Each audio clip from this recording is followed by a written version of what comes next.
Alright, another long response video coming up, no doubt about it. It's going to be a long one. Anti-BullshitMan stuff, basically. I went over his blog post because he did make reference to it in subsequent comments, and so there's all kinds of crap from Luddite Returns, Anti-BullshitMan, Broken Mech. I mean, just piles and piles and piles of crap. Yeah, just amazing crap.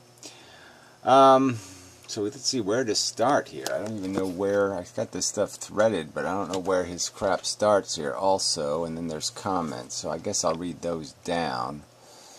I guess I wanted to get to the cat one first, because that's the one that's sort of relevant here.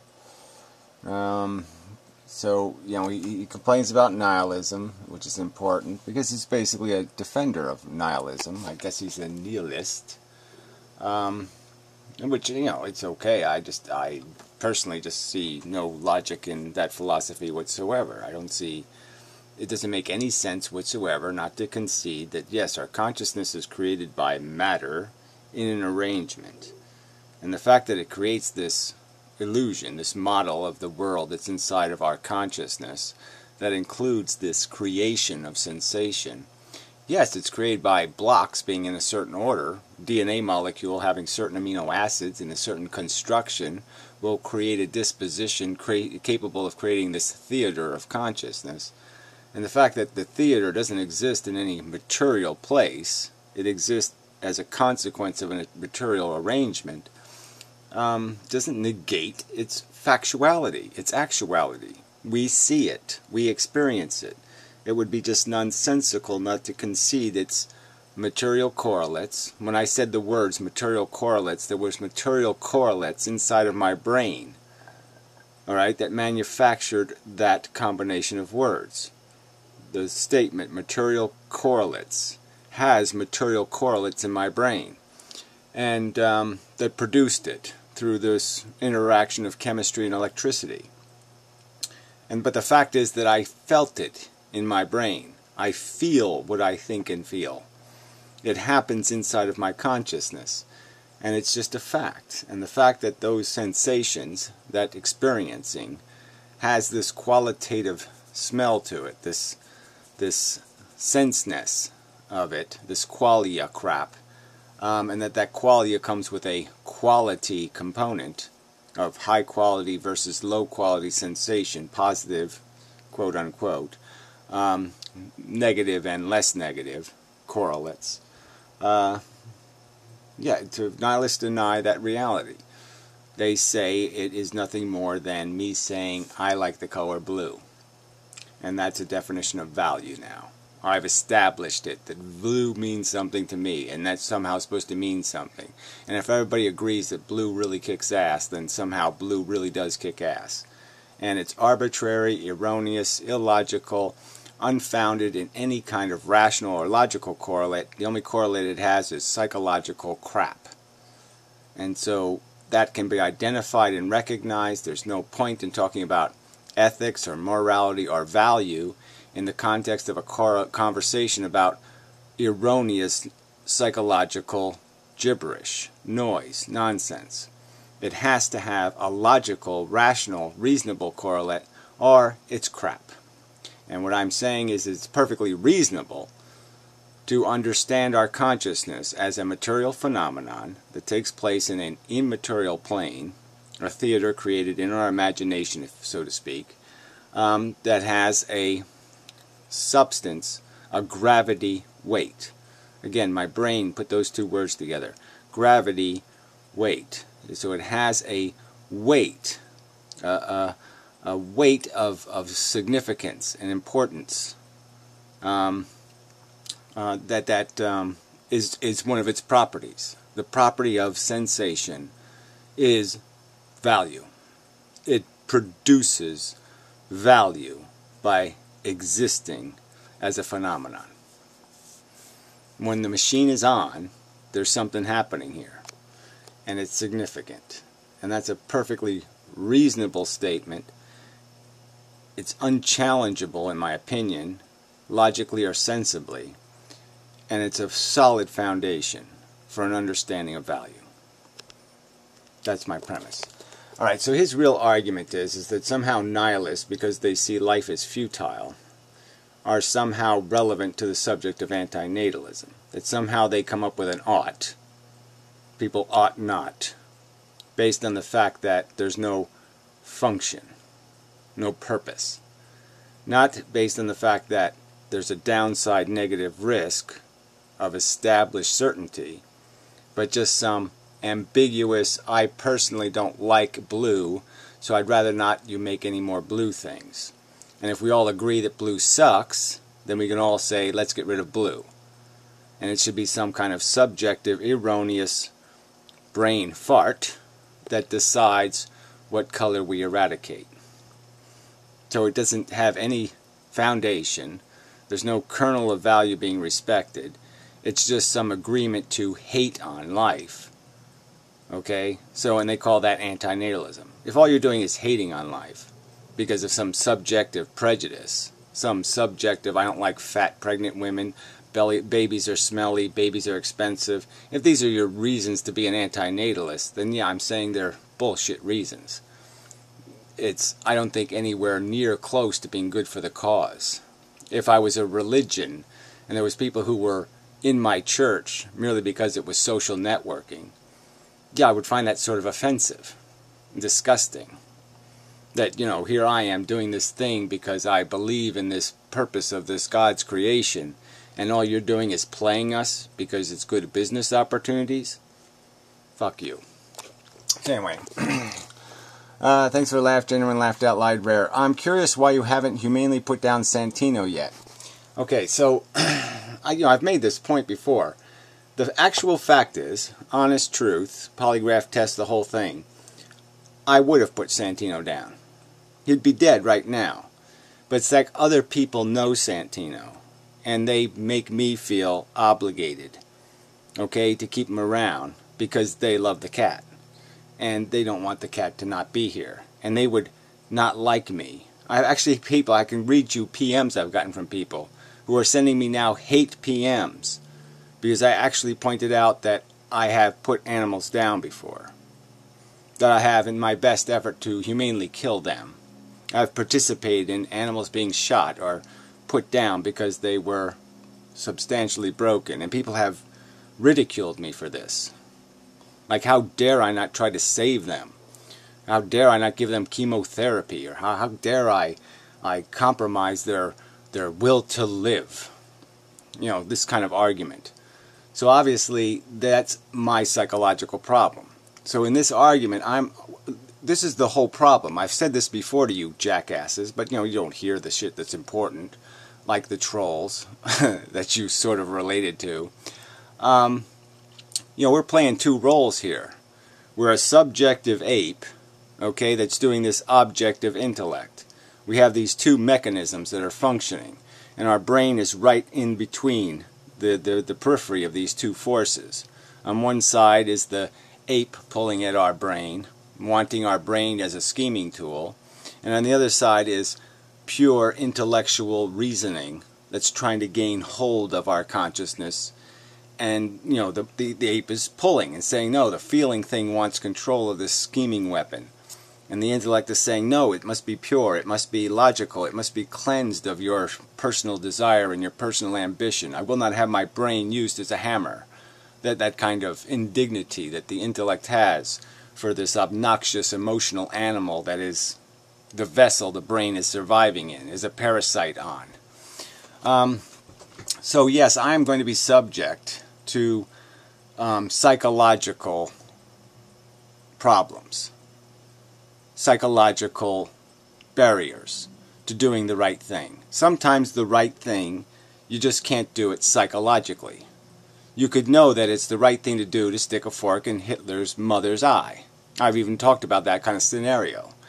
But I'm not quite sure if I could really do it if I was there. It might still be psychologically hard, even though I knew it was the right thing to do. It might be psychologically difficult to stick a fork in a woman's eye. And but I can honestly say that Santino, I know it's the right thing to do. I mean, I've put down cats that were perfectly healthy, And I've done it because they lived, 13 or 14 years. They had a very good life. And I saw no purpose, because they were homeless and they were going to have to transition. It might be very difficult. I saw no purpose in subjecting them to the trauma of transition in their life, change, because their owner died, to preserve the opportunity for a couple more years of same old, and the prospect that they might get ill or sick and then be put down after it's too late, after they've already suffered, that there'll be nothing to be gained by doing that. And I think that's a perfectly logical, rational thing to do. But even admitting it, I'm subjected to even my own scorn that somehow I'm being evil, even though I'm quite confident it's the right thing to do. Alright, so he takes this argument up further in his blog, and he was bringing up different subjects about this difference between imposition, these two conflicts that he claims exist, between this idea of thou shalt not impose and thou shalt be utilitarianly pure and always do the right thing by the value equation. And there is no conflict. What is being objected to in the imposition argument isn't imposition itself. It's imposition of an unreasonable action. That's the imposition. It's the imposition of unreasonableness, not hardship, not a violation of your welfare. It's the unreasonable violation of your welfare that matters. I think Albert Einstein, even if he was anti-natalist, even if he did say on his deathbed, as he used as an example, "I'd rather not have been," Albert Einstein would say, "But if you know that my existence would be more gain than pain, if you know for a certainty that I would prevent more people from suffering than the suffering I endured, then yes, impose life on me. Impose productivity on my existence." I think Jack Kevorkian would say those exact words. He would say, yes, I'd rather not have been, but if my existence was for the benefit of sentient life on Earth, impose on me. I've said it, and I honestly mean it, even though it scares me to say it. But yes, crucify me, tear my guts out while I'm alive, torture me in any way you want, if you can make that spare millions of people harm. If I could get the Jesus deal, I can save billions and trillions of souls by merely hanging on a cross for a few days. Yes, sign me up. Sign me up to be the greatest hero in existence ever. I wouldn't call that sacrifice. I would call that a fucking pleasure. I would call that the greatest gift almost you could give a human, is to be that fucking productive. Quite obviously, no, Jesus didn't die for anything, because there was no God, and there was no bargain, and there was no saving, and there was no nothing.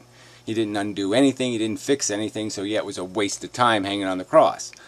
But if you could get the real deal, and actually prevent people from going to hell forever, and being tortured forever in hell, yeah, I think a week on the cross would be a damn good deal. So yeah, sign me up. Sign me up to be productive. If I'm going to be useful as a suffering, twisted, tormented, in horror and suffering individual, if you can make that work to prevent greater harm, do it to me then, fucker. It's your obligation to impose it on me, because it's rational, it's logical, it's demanded by the circumstance. So yeah, impose the truth on me. Impose facts on me. Impose reality on me. Don't impose your bullshit on me, man. Yeah. Fuck you. Alright, giving everything you said, Santino's... Oh, fuck, I gotta get my stuff out of the oven. It's overcooking. God damn you fuckers and your video forcing me to make videos, imposing your bullshit on me so I have to waste time making goddamn fucking videos and end up burning my perfectly good cookies. You fuckers. God damn. A few time I get a little snack and you made me burn them. They are burned beyond all fuck in recognition. They're totally fucked. God damn it. Fuckers. I hate you. I hate you fuckers. You're fucking bullshit. Fuckers. You made me burn my cookies. They're burned. I mean, they really are burned. I mean, that's fucking burned. It's a burned... Oh, fuck, that's a hot fucking burned cookie. Well, charcoal is supposed to be good for you, but... I think they're made out of plastic, so I don't know if it's really charcoal. So I think it's burnt polymer, which probably isn't very healthy. Man, they're way overcooked, though. Went way over goddamn time. Shit, I knew I should have put the time. I always say, put the timer on, Gary. And no, logic fails. See, but that's the problem. We know what's logically right. We know these disciplined things we should do, but we are an ape. We have this dumb, fucking selfish psychology that does get in the fucking way.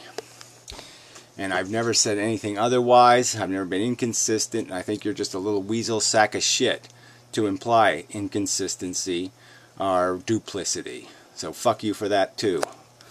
Bullshit, man. Alright, Santino's stance to do nothing other than tilt the collectivist stance scale closer to the minus than the plus. That's right. Again, so you think you have an argument for me. Oh, I'm going to get to you by saying I want you have an obligation to kill your only child or something. Again, you're not going to fuck me with this kind of bullshit. Okay? I'm going to concede the argument. I'm going to concede it is the right thing to do. And the only thing I'll do in my own defense is say I'm wrong not to do it. If I don't do it, I'm wrong. And I'm wrong because I'm a psychology. A psychology that can't always do the right thing. Alright? But I'm not going to glorify it. I'm not going to say my psychology is right. I'm going to say it's wrong. And it's one of the reasons why humans fail. Is because they can't be Vulcan enough. They can't grow the fuck up. And stop being little weaselly psychologies. Okay, still no reason to put him down though. Well, see, there you go. So that's where we fundamentally disagree. There's extensive good reason. It's all good reason. There's absolutely no reason to perpetuate his risk.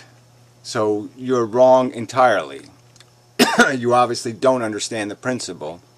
And that's why your antinatalism is wishy-washy and mishy-mushy. You apparently just don't like humans. And again, in your whole long blog post, there was no mention of sentient life. Any other sentient life on Earth seems quite irrelevant to your conversation. There's a critical difference between killing the present and railing against procreation. Again, it's not about killing the present anyway. I haven't made arguments that human beings should be killed, so this is another straw man, a malicious, weaselly straw man. These arguments haven't been made. I haven't made any arguments that people should kill themselves. What video? Point to a video where I suggested people should kill themselves. Or that they have an obligation to kill their children. Or anything like that. I've made no such fucking arguments. So this is just weaselly bullshit. And to call it railing against procreation, implying that there's something wrong with this railing. You know, so you're supposed to be some kind of antinatalist, and you call it railing against procreation? That doesn't sound like an antinatalist to me. Is it railing against theism? Is that what you are, anti-bullshit man? A railer against theism? You fucking... What are you? Shall I mock your dislike for fucking idiots and morons telling you how you should live? Fucking asshole. AN often gets smeared precisely because some ANs are... Well, no, there are none. This is a straw man argument. In fact, unable to differentiate between the two. We'll name those. The argument that has been made in the form of a thought experiment. If you had a guaranteed win, alright, here we are playing a game with long odds against success, and you're given a red button that guarantees victory. And yes, it carries with it this sort of obnoxious imposition of your judgment on all things. You're still, there's a question, that's why it's a thought experiment. It provokes thinking. And the thinking is, well, you sort of have to go for it. Even though it feels obnoxious, your intuition says it's obnoxious. The truth is, you have to go for it. It's just too good an opportunity to clean up too big and too dangerous a mess. So tranquil, such a douchebag. Do you have any hopes of changing his mind on this? This whole idea that somebody's mind is obligated to change is, again, crap. Why would I open my fucking mouth and articulate an opinion if I thought I was wrong? If I thought there was some realistic possibility that some turd like you, Tranquil, could convince me that I was saying something fucktarded and idiotic, why would I be opening my mouth if I thought some stupid, reckless, lazy slob was going to construct some kind of argument that would go, holy shit, look at that brilliant argument? No, that's not going to happen. I'm a thoughtful, intelligent person. You're a sloppy, reckless idiot. Alright? You don't have any hope of changing my mind because you haven't constructed anything solid in your own goddamn brain of mush. You're not going to show up with this mush you call a philosophy, this inarticulate jibber-jabber of 49 dead philosophers, and sit there and challenge me on logic. It's not going to fucking happen because I've built every bit of my philosophy from the ground up. Every single stick I put down was solid. And so I've built something real out of real bricks of logic and fact. And you've built it out of a bunch of fucking cliches. Okay, he said he had the same understanding of value since he was 6 years old. Well, I've been the same consciousness, that's right, since the day of my arrival on planet Earth. I've had the same sense organs, the same, penis.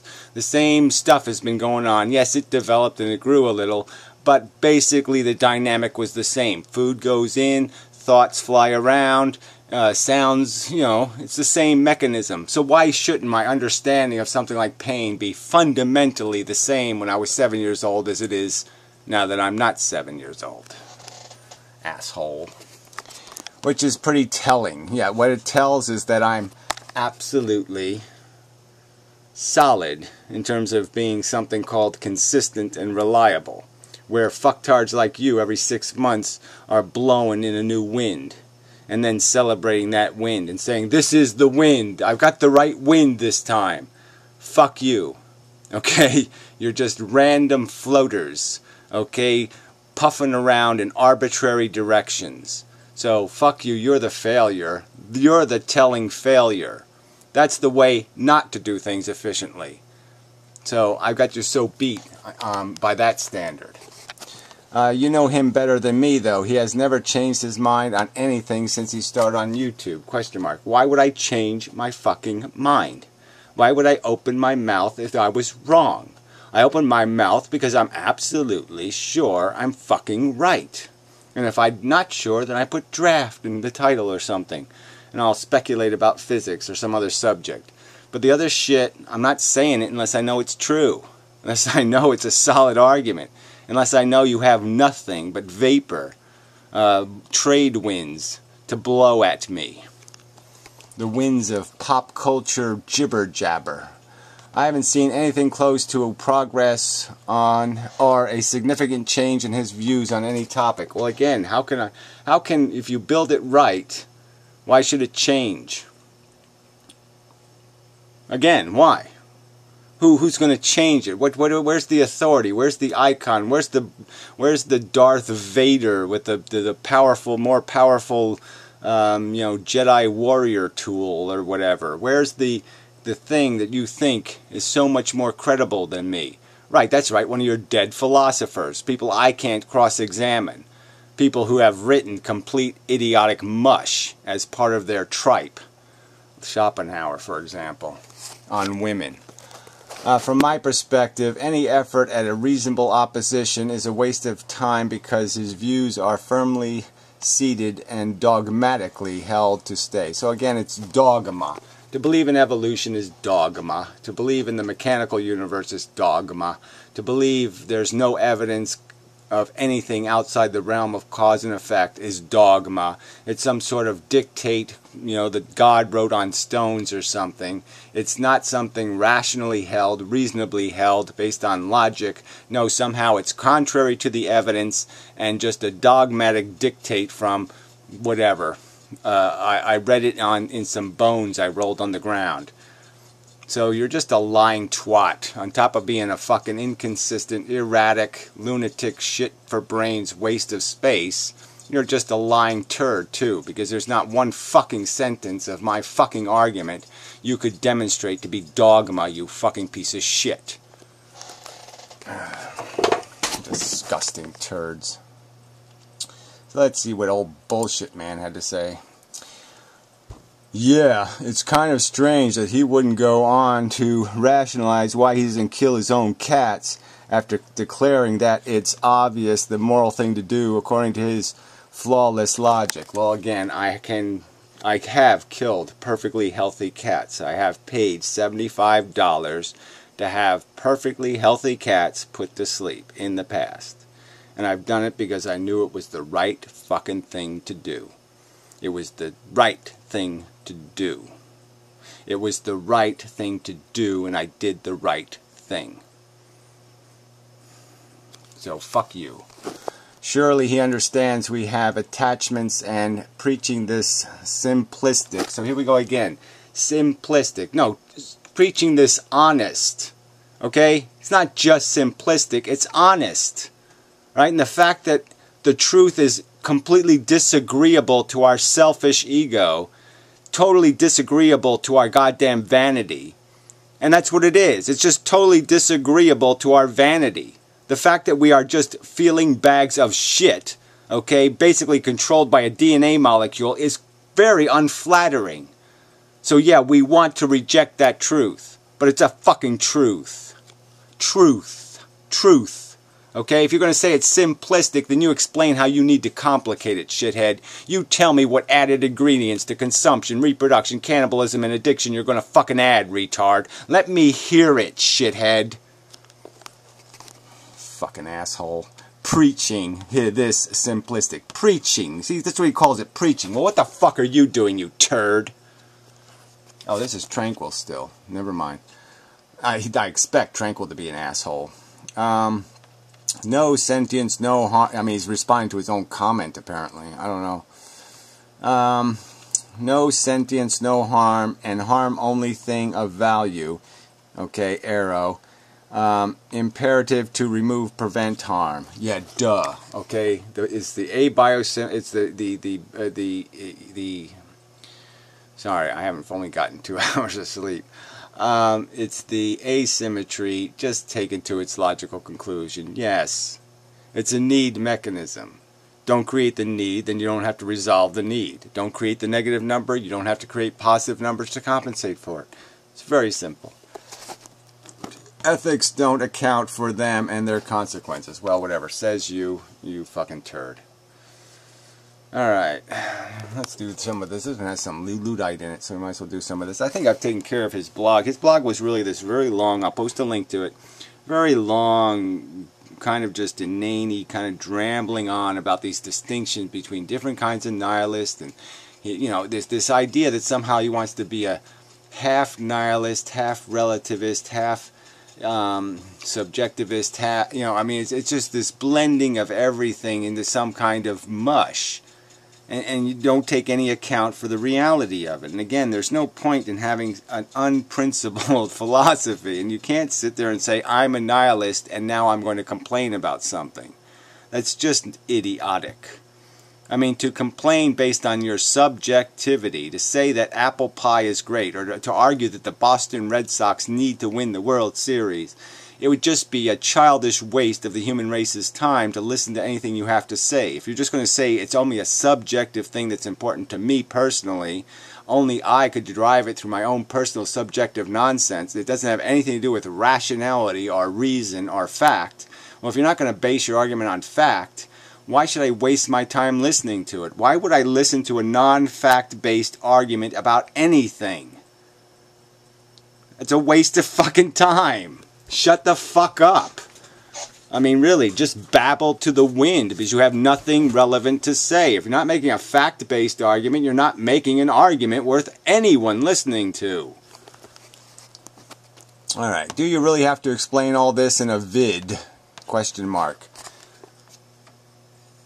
You're the one who posted the fucking comments, cunt. Alright? You come to my video, you post snarky shit comments, and then you complain that I respond to them? And why shouldn't I do it in a video? I mean, why shouldn't I just explain exactly why I find what you did obnoxious, and why I find your sentences stupid, and why I find your whole construction of these ideas fucktarded and moronic and simplistic and straw man based. So yeah, I'm glad I did it in a video. Now you want to go write another 10 zillion word blog post? Well, go the fuck ahead. But I make videos on YouTube. I don't know, maybe you didn't notice that, but there's a whole big fucking pile of them. That's what I do, shithead. I make videos. Fuck. I thought you read my blog a couple of months ago. Well, guess what? It's dated November something. But yeah, why would you think I read it? It's not that fascinating. I mean, maybe I read half of it. I don't know. I don't remember the Einstein thing because that's just so easy to argue with. I mean, that thought experiment was complete shit. You have a crystal ball that demonstrates to you the future. You can see the future. You know, if you have a kid, he's going to be... He's going to create a circumstance that will mean that something else won't have suffering imposed on it. There'll be a net benefit. And you're going to say there's something different about me imposing on my kid or letting other people be imposed on? That somehow I can't logically understand that it makes no difference. If my kid can stop other people from being imposed upon, that's just the same as my kid not being imposed upon. Why should it matter whether it's my kid or not? That's totally irrelevant.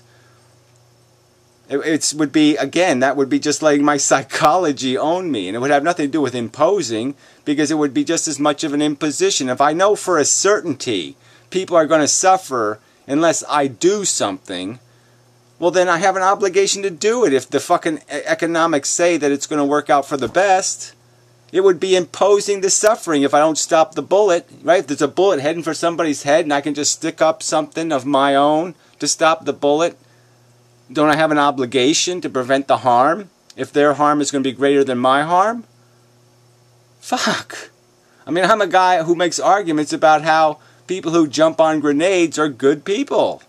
It's the right thing to do. Jumping on a grenade sometimes is the right fucking thing to do. Fucking asshole. Alright, anyway. Detailed the ins and outs of the many flawed presumptions built into any notion of net math as the sole benchmark of ethics. So whatever. So again, he's dissing the idea that value is commoditizable. That value is quantitizable, that there's a quanta of value, and I would argue that it's in this, you know, that we can't know all the ins and outs of the math, but we can certainly know the extremes. We know that a cupcake isn't worth chemotherapy. We know a lot of these extremes on the ends. Okay, and the stuff that gets blurry in the middle is, is 5 kicks in the nuts worth one bowling pin in the vagina. Okay, I mean, if those two things are on the thing, okay, 5 guys get kicked in the nuts, 1 woman gets a bowling pin shoved up her hoosie. Yeah, that's going to be hard math, right? I mean, it's a little complicated trying to figure out, because, they get kicked in the nuts, it'll wear off pretty quick, but the bowling pin, well, that might do permanent damage, might leave a scar, might leave real marks, kind of thing.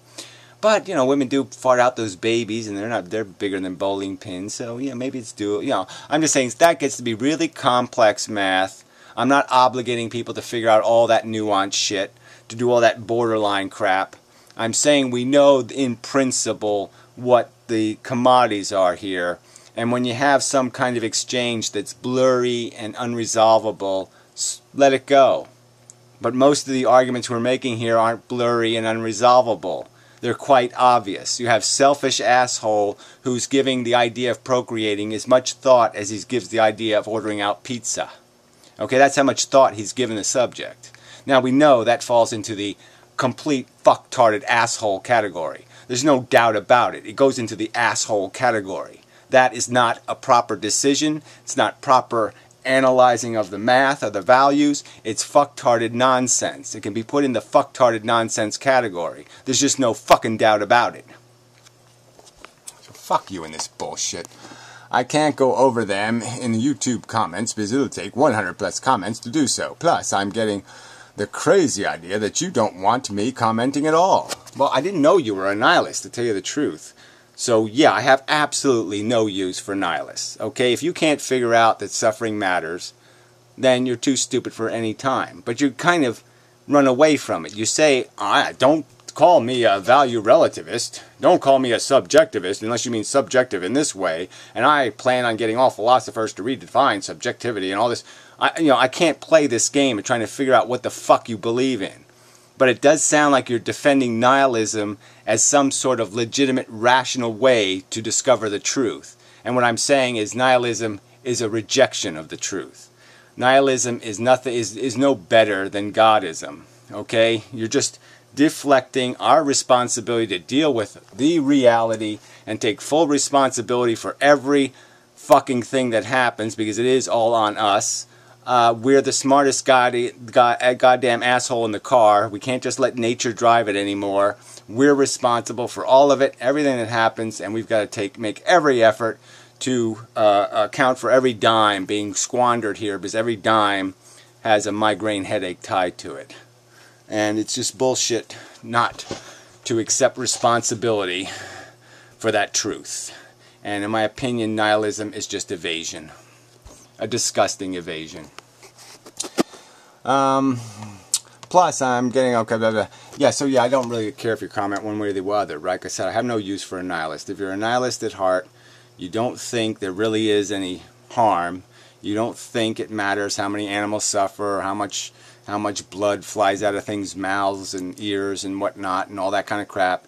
Then yeah, fuck off. I got no use for you. If you don't think it's quantizable, that I can know for sure, okay, that it's not worth, sticking a needle in a rabbit's eye and injecting it with some sort of fucking makeup cream or something, so people can look glamorous.